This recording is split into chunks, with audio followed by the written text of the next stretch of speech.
Hai, selamat sejahtera cikgu-cikgu semua. Selamat datang ke channel pendidikan Sebinaden. Bertemu kita dalam episod keempat tutorial ERPH versi Google Sheet. Dalam episod hari ini, saya akan kongsikan cara-cara untuk link sheet DSKP-Me pada sheet ERPH harian menggunakan arahan data validation. Bagi mereka yang belum tonton episod-episod sebelum ini, sila tonton episod-episod tersebut terlebih dahulu untuk memudahkan proses kerja anda. Link untuk episod sebelum ini saya sediakan dalam description di bawah. Apa lagi? Jom kita ke episod hari ini. Baiklah cikgu-cikgu, kita teruskan lagi untuk episod yang keempat.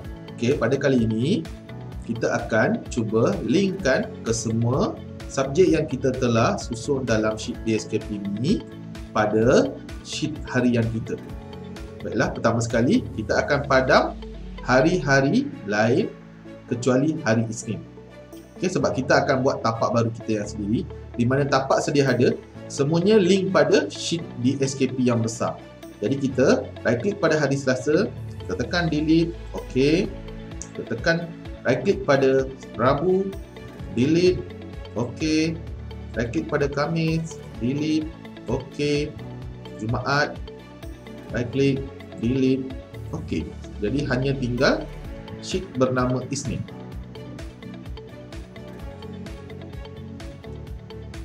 Baiklah, jadi pada hari Isnin, pada bahagian yang warna oranye ni kita tak perlu usik apa-apa. Semuanya dah ada formula masing-masing seperti yang saya terang pada episod yang pertama. Kalau kita perhatikan, untuk kelas kita tak perlu klik apa-apa, dia auto, hanya klik nama kelas sahaja. Untuk tingkatan pun sama, auto, hanya klik nama kelas sahaja. Untuk bilangan murid pun sama, auto, hanya klik nama kelas sahaja. Untuk waktu pun sama, hanya klik waktu saja. Okey, masa dia akan berubah sendiri, sama juga. Okey, contohnya saya klik 2 mutiara. Okey, jadi dia dah jadi PJK tingkatan 2. Pelajar dia 18. Jadi, ubah lagi sekali, saya klik 3 kristal. Subjek dia dah jadi RBT tingkatan 3, murid dia 13. Dan waktu dia, okey, saya klik 5 sehingga 7. Okey, jadi waktu dia pun akan berubah dengan sendiri. Jadi cikgu tak perlu edit apa-apa. Okey, yang cikgu perlu edit adalah hari ini. Okey, pada row nombor 5, subjek ni, okey, kotak warna putih ni, cikgu perlu linkkan semula kepada sheet DSKP-Me cikgu. Okey, bagaimana nak tahu? Okey, cukup senang. Cikgu klik pada kotak warna putih ni dan cikgu tengok pada atas ni ada satu menu data. Okey, klik pada menu data, pilih data validation dan cikgu akan dapati yang link pada butang ini adalah DSKP-AA, bermaksud sheet yang besar kita. Jadi kita tak mahu. Okey, cell range kita tak perlu ubah. Pada kriteria ni ada DSKP-AA. Jadi kita tak perlu ubah. Okey, jadi kita padam, highlight dan padam. Kemudian kita klik select data range. Okey, kemudian kita abaikan saja kotak ni, kita abaikan. Kita terus klik kepada sheet DSKP-Me. Pada bahagian bawah ni kita klik DSKP-Me. Yang kita nak pilih adalah subjek kan. Jadi kita klik pada kolom A. Jadi dia akan jadi DSKP-Me AA. Okey, kenapa saya terus klik kolom A cikgu? Kalau saya hanya pilih kolom yang ada DSKP sahajalah, ada teks sahaja, andai kata nanti jadual cikgu berubah dan ada subjek yang ditambah atau dah tak ada. Jadi cikgu kena buat entire proses yang kita dah buat sampai episod 4 ni, cikgu kena buat. Jadi saya nak jimatkan masa cikgu, sebab tu saya pilih A ke A. Bermaksud setiap kali kalau ada perubahan atau penambahan, okey, cikgu hanya edit pada sheet DSKP-Me. Cikgu copy dekat DSKP, subjek kalau baru, cikgu terus boleh tampal dekat DSKP-Me dan semua sistem akan automatically detect. Sebab tu saya nak bantu cikgu pilih kolom A. Pastikan dia A to A. Okey, kemudian klik OK. Kemudian klik save. Okey. Sekarang kita klik semula pada Isnin. Kalau kita klik sekarang, Hanya tinggal subjek yang kita pilih saja, dah tak panjang. Baiklah, seterusnya pada row nombor 6, kita klik pada bab, kita pergi data validation. Okey, kita tekan pada, kita clearkan. Okey, kalau tekan terus pun boleh, select data range. Okey, kita klik pada DSKP ni, kita pilih bab. Okey, bab adalah pada C ya. Okey, kemudian kita tekan OK. Kemudian kita tekan save. Okey, kita check. Okey, bab semua dah ada. Okey, seterusnya tema sama juga pada row 7, tema, data validation, select data range, klik pada sheet DSKP ni, tema duduk pada D. Okey, save.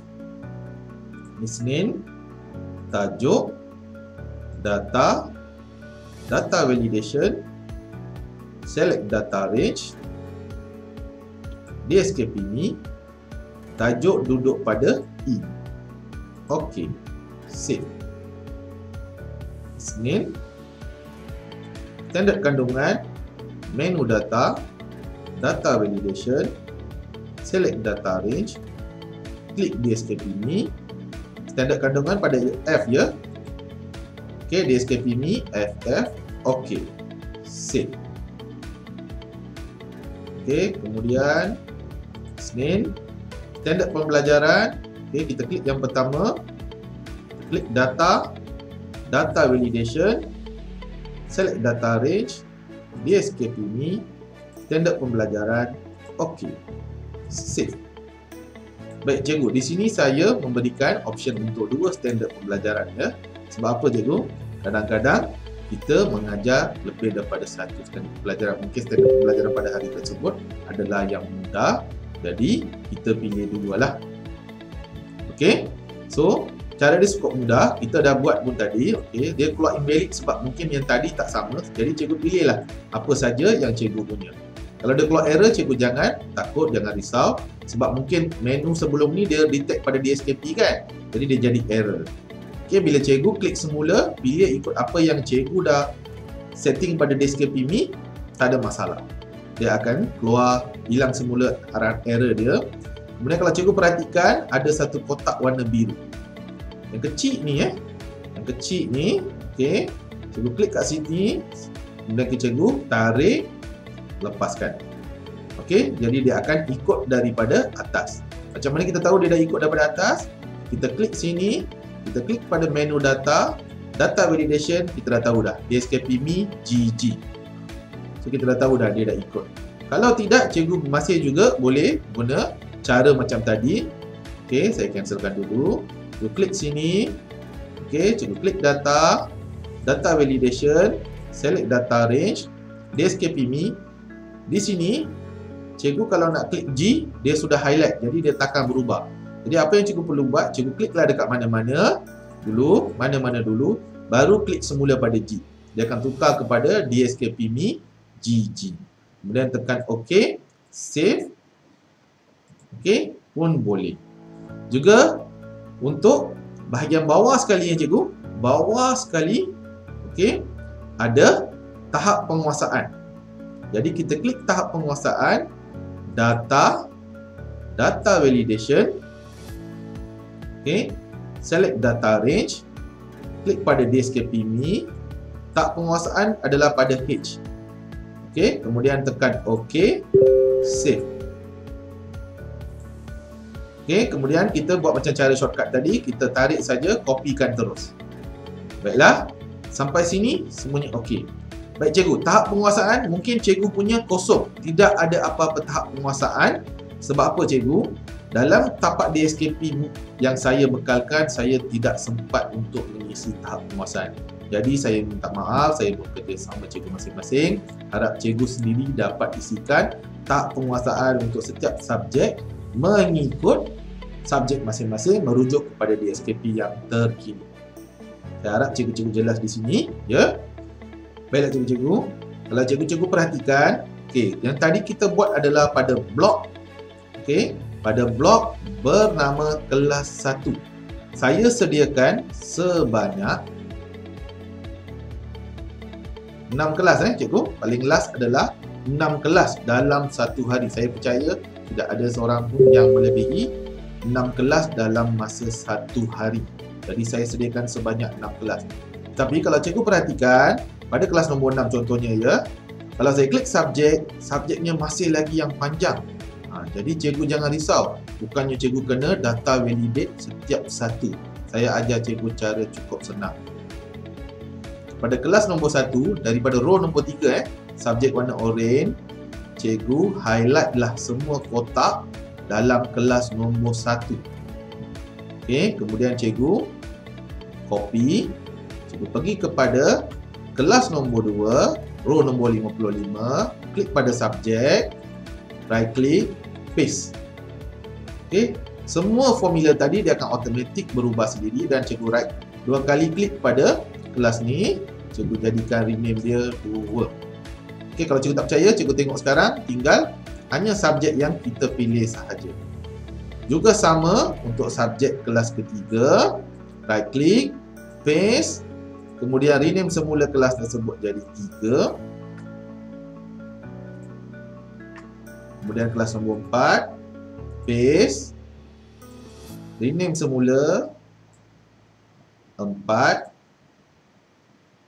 Kelas nombor 5, paste, rename semula jadi 5.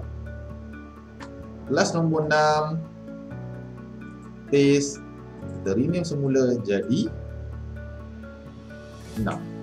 Baiklah. Kemudian cikgu boleh klik bawah sini. Cikgu kalau nak edit nama boleh. Contohnya saya tambah nama. Okey, nama saya dan okey, mungkin minggu ni saya nak hantar pada pengetua. Okey, jadi saya pilih pengetua. Saya pilih okey, Haji Burhan bin. Jadi daripada mana datang data 2 ni cikgu? Adalah pada sheet data yang bawah ni ya cikgu. Sheet data yang bawah yang cikgu dah pun set tadi. Diperiksa oleh siapa? Apa nama pemeriksa? Cikgu dah set dalam warna hijau. Jadi dia akan auto ke Isnin. Okey cikgu. Jadi adakah persoalannya sekarang? Kalau hari tersebut tidak ada PDP lebih daripada satu kelas atau saya hanya mengajar 2 kelas, perlu ke kotak-kotak lain ada di sini? Okey, untuk memudahkan cikgu, kalau cikgu perhatikan saya ada tambah beberapa nombor di atas ini. Nombor 1, 2, 3, 4, 5. Okey, cikgu klik pada nombor 1. Untuk kali pertama dia akan keluar macam ni, authorization required. Cikgu jangan risau, cikgu hanya klik continue. Kemudian cikgu pilih ID email sendiri ya. Dia akan keluar dekat sini ID email sendiri. Okey, kemudian cikgu tekan allow. Okey, cuba sekarang klik semula 1. Dia akan keluar running script. Okey, finish script. Kalau cikgu perhatikan sekarang, yang tinggal hanya kelas nombor 1 sahaja. Kalau hari ini cikgu hanya ada 1 kelas. So cikgu isilah kelas 1. Yang lain semuanya bukan hilang cikgu. Dia hidden. Kalau cikgu perhatikan dekat sini, cikgu tengok daripada 53 sampai 34 dia dah sembunyikan. Telah disembunyikan cikgu. Okey, di tepi ni ya cikgu. Cikgu boleh tengok dekat row 53 hingga 314 telah disembunyikan. Okey, kalau anda ajar hari Senin 3 kelas, cikgu tekanlah 3. Okey, kelas 2 dah tambah, kelas nombor 3 pun dah tambah. Kemudian tanda tangan. Kalau 5, cikgu tekanlah 5. Dia tambah sampai 5. Kemudian ada tanda tangan. Untuk kelas ke-6, kalau cikgu nak keluarkan balik, andai katalah jarang ada kelas ke-6. Okey, kalau cikgu nak keluarkan kelas ke-6, cikgu kena buat secara manual. Cikgu klik saja pada row 261 hingga 314. Cikgu boleh nampak ada arrow turun bawah dan naik atas. Okey, kita klik je arrow turun bawah, kelas nombor 6 akan muncul. Kalau cikgu tak nak, klik semula nombor ikut jadual harian cikgu. Okey, sekarang untuk hari Isnin sudah pun selesai. Okey cikgu, so kita hampir-hampir nak siap tapak kita. Sekarang kita pergi pada tapak hari Isnin. Kita right click, kita klik duplicate. Okey, dia akan jadi copy of Isnin. Bermaksud semua formula pada Isnin akan ada pada sheet yang copy of Isnin. Kita rename Selasa.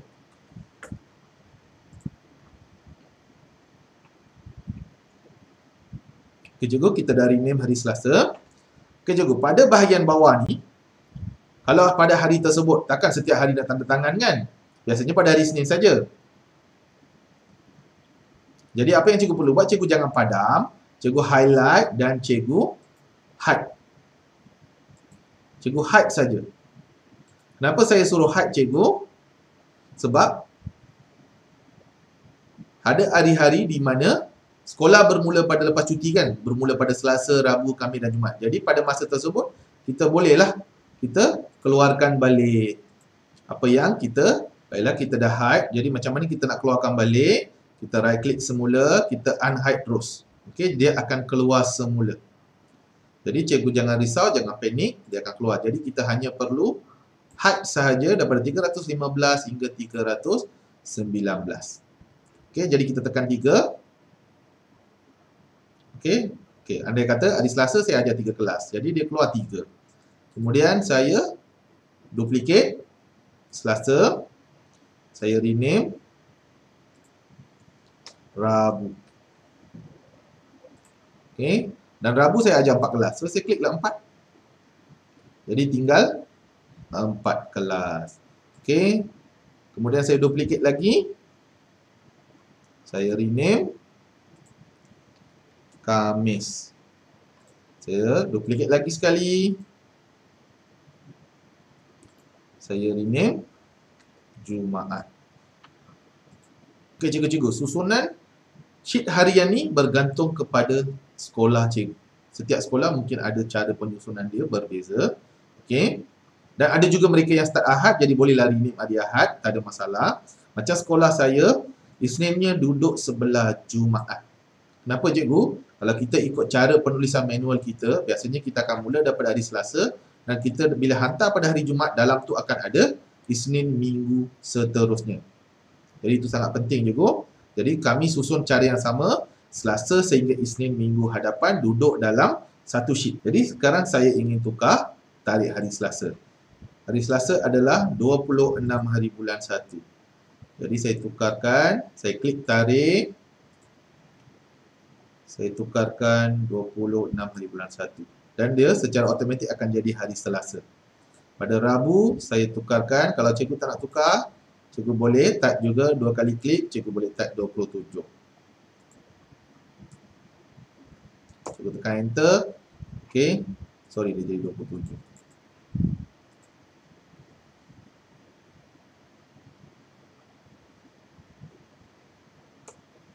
Okey, dia jadi Rabu. Pada Khamis 28. Pada Jumaat kita tukar jadi 29. Dan pada Isnin dia akan jadi 1 Februari. Dan pada hari Isnin dia akan jadi 1 Februari. Kita pilih, scroll sehingga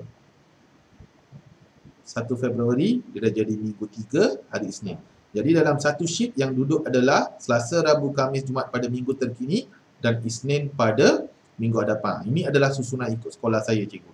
Kalau sekolah saya, sekolah cikgu lain, cikgu ikutlah ketetapan sekolah masing-masing. Okey cikgu, kita dah hampir selesai. Okey, tinggal lagi sedikit sahaja sebagai penghujung untuk episod hari ini. Okey, ini adalah set lengkap tapak RPH cikgu. Jadi perkara-perkara yang perlu cikgu edit secara auto. Baiklah cikgu-cikgu, kita akan aktiviti terusnya, iaitu macam mana untuk edit sheet kita yang dah sedia ada. Contohnya, okey, pada sheet hari Isnin, saya mahu edit, isilah, saya nak isi kandungan dia untuk RPH hari Isnin pada kelas 1 saya. Okey, pada subjek saya pilih RBT. Okey, pada bab saya pilih pengenalan kepada reka bentuk dan teknologi. Okey, untuk RBT tiada tema dan juga tiada tajuk. Okey, sebab ada subjek yang ada tema dan tajuk, ada subjek yang tak ada. Jadi bila kita buat satu tapayan universal, kita terpaksa letak jugalah Dan tolong cikgu jangan padam. Kalau subjek cikgu tak ada, cikgu jangan padam. Kalau cikgu padam, saya highlight dua ni kan. Kalau cikgu padam, dia mempengaruhi bahagian sebelah kanan juga, dan cikgu punya formula untuk yang dia auto run ikut waktu kelas 2, 3, 4, 5 juga akan lari. Jadi cikgu jangan, cikgu pilih saja tiada. Okay, standard kandungan, dunia reka bentuk, standard pembelajaran, mentarifkan reka bentuk teknologi. Okey, saya pilih lagi satu, mengenal pasti elemen reka bentuk. Okey, dari segi objektif pembelajaran, tiada option untuk auto. Berapa cikgu? Objektif pembelajaran ni dia berbeza ikut aras kelas. Jadi saya ada tambah nota di sini. Okey, objektif pembelajaran mesti menyatakan 4 perkara, iaitu kata kerja, kuantiti, tajuk dan kualiti. Jadi cikgu pastikan bila cikgu menulis, cikgu ikutlah panduan yang telah disediakan. Untuk edit, sangat mudah. Cikgu klik 2 kali, kemudian cikgu hanya type. Okey? Tapi, cikgu tak boleh tekan enter. Kalau cikgu tekan enter, dia dah tak gerak dah. Jadi kalau cikgu ayat panjang, cikgu nak turun bawah, cara dalam Google Sheet dia sedikit berbeza. Cikgu double klik, cikgu tekan alternate, cikgu tekan enter.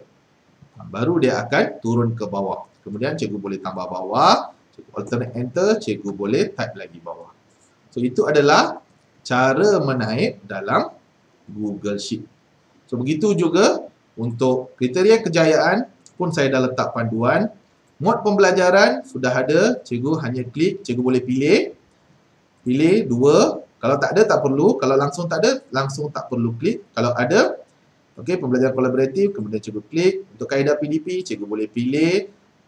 Okey, contohnya sumangsaran. Okey, klik. Activity Park, okey, cikgu guna presentation. Okey, klik. Kemudian, pada set induksi, cikgu cuma right klik pada ringkasan aktiviti. Pada ringkasan aktiviti.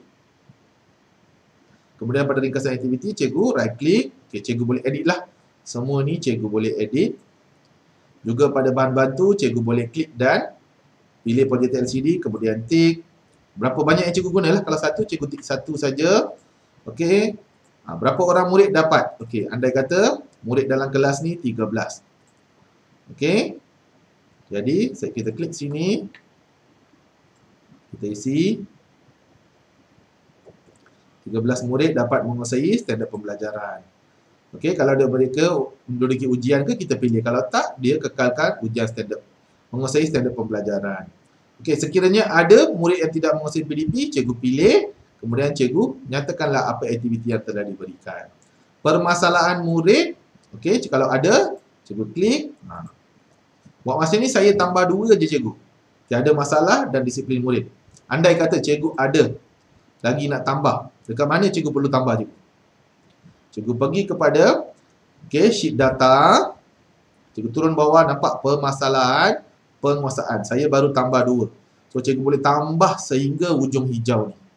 Cikgu boleh tambah. Okey, kemudian tahap penguasaan. Okey, saya pilih tahap penguasaan 1. Okey, mentarifkan reka bentuk teknologi. Saya ada 1 TP untuk hari ni, 1 je lah. Baik, catatan ni pemeriksa akan isi, tak ada masalah. Kemudian kandungan dia cikgu, kandungan jenis apa? Asas, tambahan atau pelengkap. Okey, saya klik asas. Okey, elemen mentas kurikulum. Okey, sains dan teknologi. Okey, kemudian teknologi maklumat saya pilih. Kemudian aras pembelajaran. Okey, untuk hari ini tajuk ni sangat simple. Jadi saya hanya letak memahami. Kemudian okey, pentafsiran dan penilaian. Okey, kalau cikgu ada minta murid buat pembentangan. Kalau cikgu ada minta murid buat ujian kuis, kliklah. Kemudian sekiranya ada menggunakan peta, okey, saya klik peta alih. Begitulah cikgu cara untuk isi untuk setiap kelas yang cikgu ajar. Baiklah, begitulah berakhirnya episod kita hari ini. Kita akan bersambung lagi dalam episod seterusnya pada waktu lain cikgu-cikgu. So sehingga berjumpa lagi. Terima kasih dan bye.